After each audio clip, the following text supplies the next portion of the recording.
Jai Hind everyone, myself Amrita Tiwari, Assistant Professor, Ajay Kumar Garg Engineering College. Today, my topic is on programming for problem solving, that is PPS. The topic is basics of programming language. We will be discussing the basics of C programming language in this. So, these are the contents of my PPT, that is functional unit of computer system, then introduction in algorithm, then we will discussing the introduction of flowchart, and then lastly we will see the structure layout of the C programming. So, as you know, what is the functional unit of digital computer system? First of all, you should know what is computer. It is a very basic thing, but some students lack in knowing these things. So, what is computer system? So, computer system is an electronic device that can perform a various arithmetic and a logical operation. As you know, logical operation, and for the receiving a data and for processing and for producing output, we can be using the input unit, output unit and a processing unit. So, it can store a large amount of data. As you know, this is the basic diagram of computer system. You can see the different components of the functional unit of computer system, that is the input unit, output unit, this is our whole, this is our memory, and this is a control unit, that is our CPU. In that we can process the data that we have input. So, let us discuss what are the different types of functional units of computer system. As you know, this is a very basic topic, but you should understand. So, input unit, it means that the commonly used input devices are like mouse, floppy disk, magnetic tapes, etc. So, input device accepts the data or instruction from the outside world. Outside world means we human or any person who want to produce some data can give a input using a input devices that converts the and these are converted into the language that a computer can understand.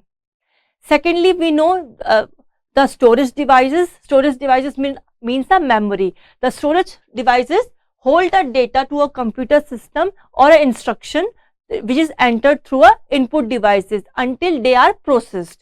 If the stored program data are well as intermediate result for the output, also result are also be stored.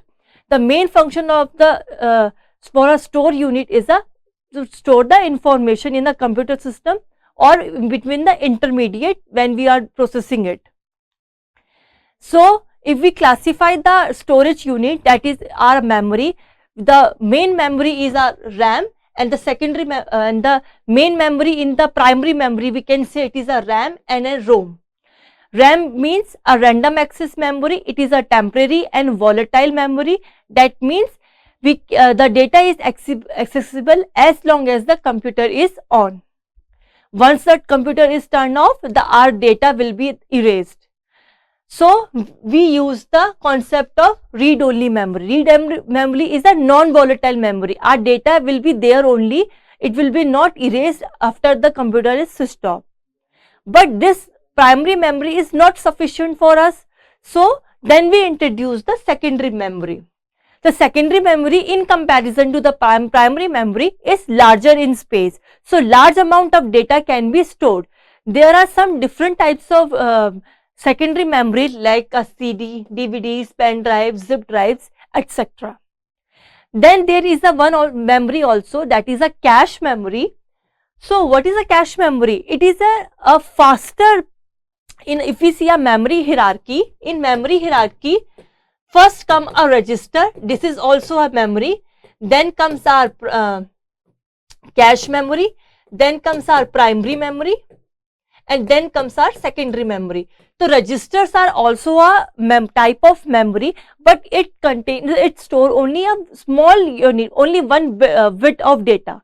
Then comes our cache memory. It is a faster relative to the primary memory, but it acts like a buffer between the RAM and the CPU. The intermediate results or the data which are about to be processed are stored in it.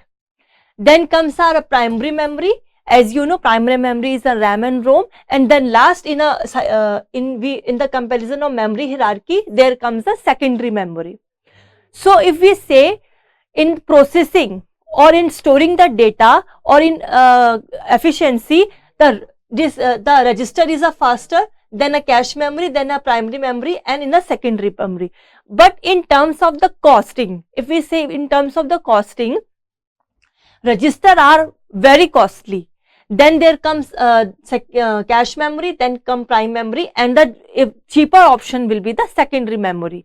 So that's why we generally use secondary memory, because it advantage is that we obtain a larger space for storing the data, and so it will be come in a cheaper price than the other memories. Then there comes a very important component of the computer system, that is a CPU, where all the processings are done. So it is like a brain. It is act like a brain that perform a different task. So there are mainly two tasks. That is a control unit. It synchronizes all the component using the wirings there. All buses are connected. So the control timing signals and synchronization is done by the control unit. And second comes the ALU, arithmetic and logical unit, where all the arithmetic, that is addition, subtraction, multiplication, or a logical, that is OR and NOT gates are applied. Or there also are shift operation also, there circular shift, right shift. You will be further study in briefly about there is a particular subject allocated for the understanding this the functioning of the ALU and control unit. So this is the basic of the processing of the central processing unit. Then the last comes the output unit. As you know, input is done, we understand the memory also, we understand how the processing is done using the CPU. Now we want the output. We want the output, desired output. This can be achieved by the output units. So these are the functional components of the computer system.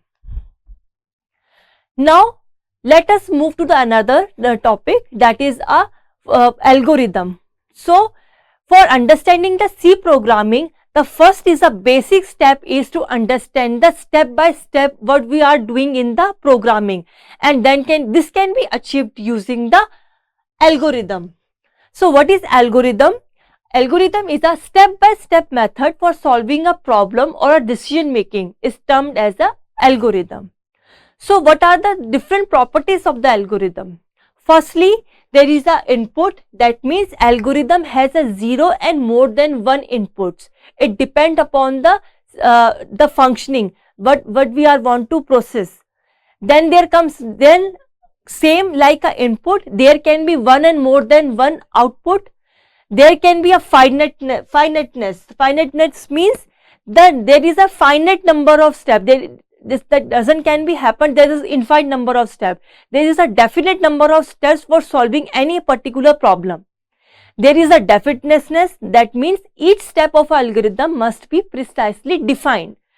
The action should be known, what is to be done and what is happening. There should be effectiveness. Last is the property is effectiveness. Effectiveness means the algorithm is also generally expected to be effective. This means that all the operation to be performed in the algorithm must be sufficiently basic, and that they can be in a principle and be done exactly in a finite length of time. There is a finite length of time, though, so timing also be here calculated. So if we for example, if we want to add two numbers, so what will be the step? So you will be understanding with the example like this. So we will be starting with the step by, there is a step by step to be solved. Firstly, we will start algorithm. To add two numbers, there should be a two operands. That is, we can be take A and B, we can take anything, A and B, C, D, anything, any alphabet can be taken. Then to store the sum of A and B, there should be another variable also. So we are taking here a C, then C is equal to A plus B. C will be A plus B. that is sum of A and B. Then we want the output also. So for that we will be printing the C and the algorithm will be stopped. We have to stop the algorithm because there is a definiteness in there is a time limit. So we cannot simply skip the stop option. So if there is any start of an algorithm, it should be stopped in some step.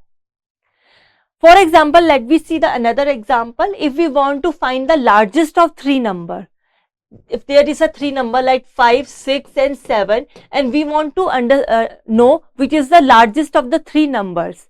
So for this same procedure, we will be starting with the start. Then for defining the three number, we will be taking the three alphabet. It can be, for example, A, B and C. Now the processing will be done. Now we have to compare the two numbers and then we will be finding the three among the three which will be the highest. So if A is greater than equal to B and if A is greater than equal to C, that means then we have to go to 4, otherwise go to step 5. Then print A. What is the meaning of this step? Let's suppose there is 8, in A is 8, in B is 7 and in C is 6. So we are comparing B and C value with the A. That means if A is greater than equal to B, yes, 8 is greater than equal to 7, condition true. Then A is greater than equal to C, that is 8 is greater than equal to 6, that is this condition is also true. So both the conditions are true, that means A is the largest among the three numbers. So we will be going to the step 4, that is print A, and then from here go to means then we will go to the step 8, that is we have to stop, because we in the third step only we will be finding the greatest number. If the condition is false, if the both condition false or if any one of the condition is false, then this will be not be, this step will be not be happen. Then we have to go to the step 5. What the step 5 will be saying? So we will again be checking the if B is greater than equal to C. If this condition is true, then we will be going to go. So this is the simple algorithms from. This is a basic step. This is a step by step. Now we know what when we start writing the program in the C language, we know we have to take the three variables, and now this will be the condition. We will be checking these conditions also, and by this condition we will be getting the greatest of the three numbers. So that's all for the algorithm. Now we will see what is a flow chart. We can understand the C programming like basics of C using the algorithm also and using the flow chart also. But flow chart is, what is a flow chart? Flow chart is a diagrammatic representation of the sequence of logical steps. Here in algorithm we are understanding with the help of steps. But now here we will be understanding with the diagrammatic representation of these steps which we have understand in the algorithm. So it is a diagrammatic representation of the logical steps of the program. Flowchart uses geometrical shapes, depict the process and arrows to show the relationship and process and data flow. So what are the advantages of the flowchart? The flowchart is an excellent way of communicating the logic of program. It is easy and efficient to analyze problems using the flowchart, and it helps programmer to write the program code. But there are some disadvantages also. As it is a diagrammatic representation, for the small programming it is good, we can represent it, but for the larger programming the flowchart is not a good option because it can become very complex to understand. So, and drawing the flowchart is also a time consuming in comparison to algorithm, and we just simply write the steps. So, let us understand what are the different symbols we use for drawing some flowchart. For the start and stop, we use the oval shape. For processing, we use the parallelogram. for representing any input and output variable, we use the rectangle. This condition can be, there is some decision making, either this condition will be true or either this condition will be false. So this condition will be can be represented using the, and using the connector we can use to connect the flow of 2 or more flow chart. If there is more than 2 flow chart, so to connect between the 2 flow chart, we use the circle, that is used in the form of connector, and showing the relationship between the different processors with different shapes, we use the arrow. So these are the different symbols that we use to represent the flow chart. Let us understand with some examples. If we want to show the simple interest using the flow chart, so how can we be done? Simply, firstly, this is the start. Here we have using the oval shape, that is a start. Then for the input and output, we will be using this parallelogram. So what is the formula of SI? SI is P into R, principal into rate into amount divided by time divided by 100. So to compute this, we will be having a 3 inputs, that is a principal, a rate and time. So 3 input will be there, we will be adding the principal, we will be adding the years, and we will be adding the amount. So 3 input will be there. Then we will computing the interest. For computation, what we are using, process, for the process, computation means for the process, we are using this symbol. So for computation, compute amount into principal, year into rate divided by 100. So this will compute the SI, simple interest. And for the output, again, for the output, what we are using? This only. So for the output interest and the end. So these are the simple steps. If we show this using the algorithm, what will be the step? First will be the start. Second will be this 3 inputs.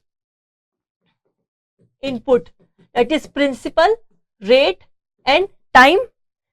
Then in third step, we will be computing SI, that is P into R into T upon 100.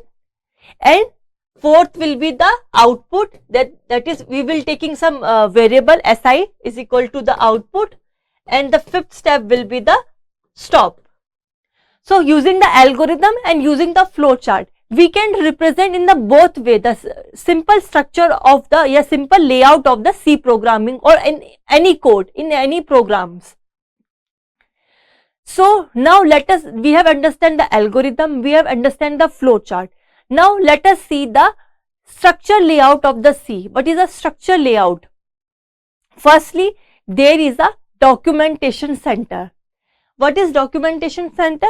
It consists of a set of comment lines giving the name of the author, data, etc. of a program and other details.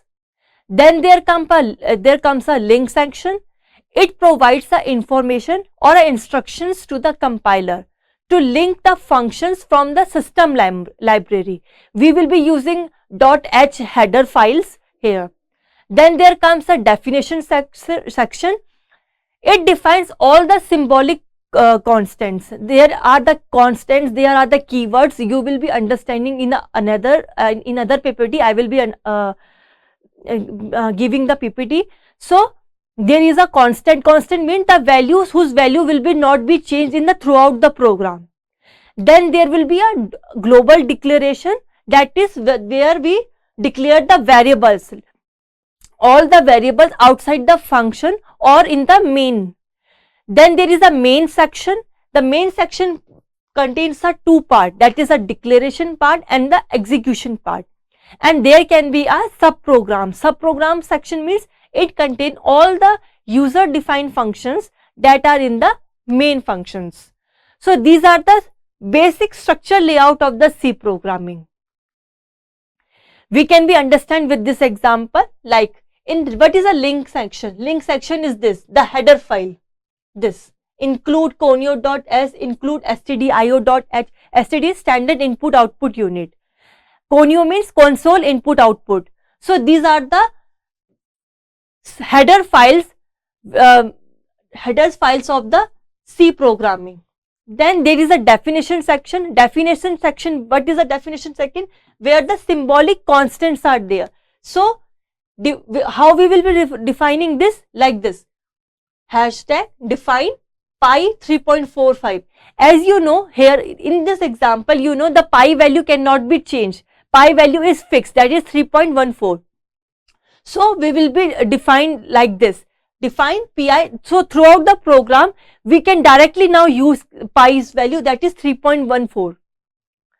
Then we are declaring the global declaration of the variable, that is a is equal to, in int a is equal to 10. Here data type is int, integer.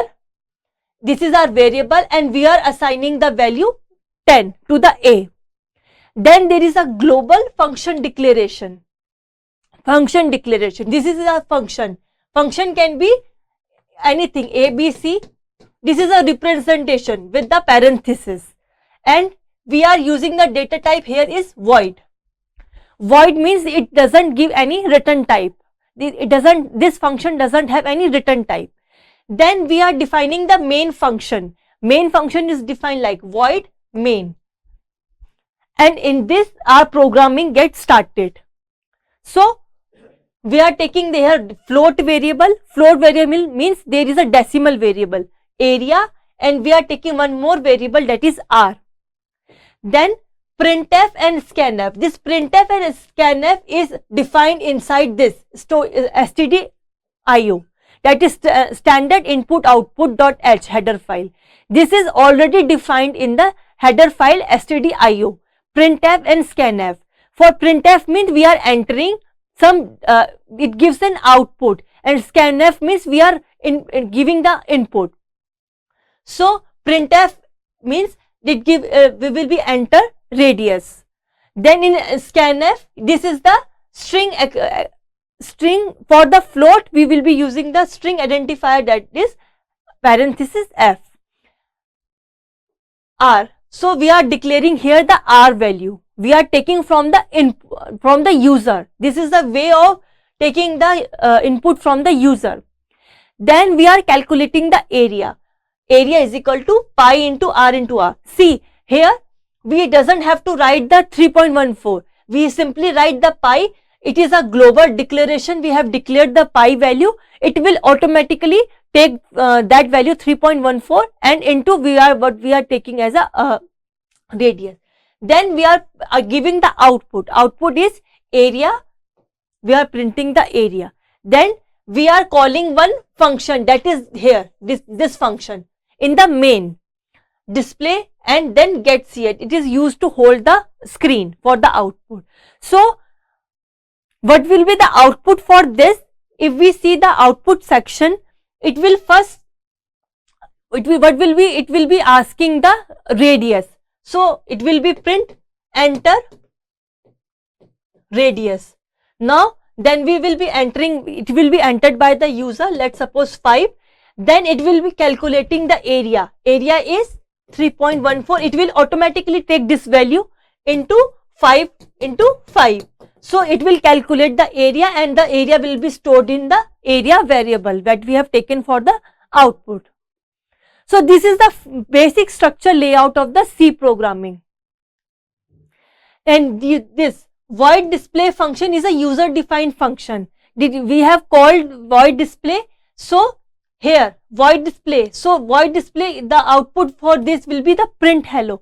After this, the print, after this hello will be printed. Hello will be printed because we have called the display function in the main. So after printing the area, it will be printing the hello option. So this is the basic structure layout of the C program. If we see the process of compilation and execution of the program, how it will be done. Firstly, system will read the C programming. We enter the program. Then we will edit the source program. Then this source program once run, it will be compiled. using the compiler. Compiler will compile the program. It will check if there is any syntax error. If not, it will go to the next step. If there, it will go above, and we will be give output. In output, there will be the output will be there is an error in a particular line. It will be shown.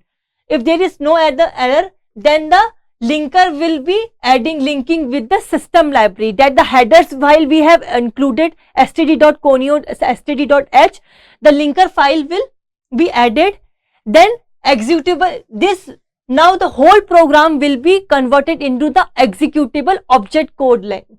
So executable object code, then we will be checking the logical and data error. If there is any error, it will go to, again we will be having the error display. If it is not, then the correct then all the processing will be done, everything is right in the program, and we will be getting the correct output, and the program will be stopped. So this is the process of compilation and execution of the programming language. All for my side today, and we will be discussing more about the C programming, different data types, keywords, reserved words, different statements. So we will be discussing in the other PPT. Thank you.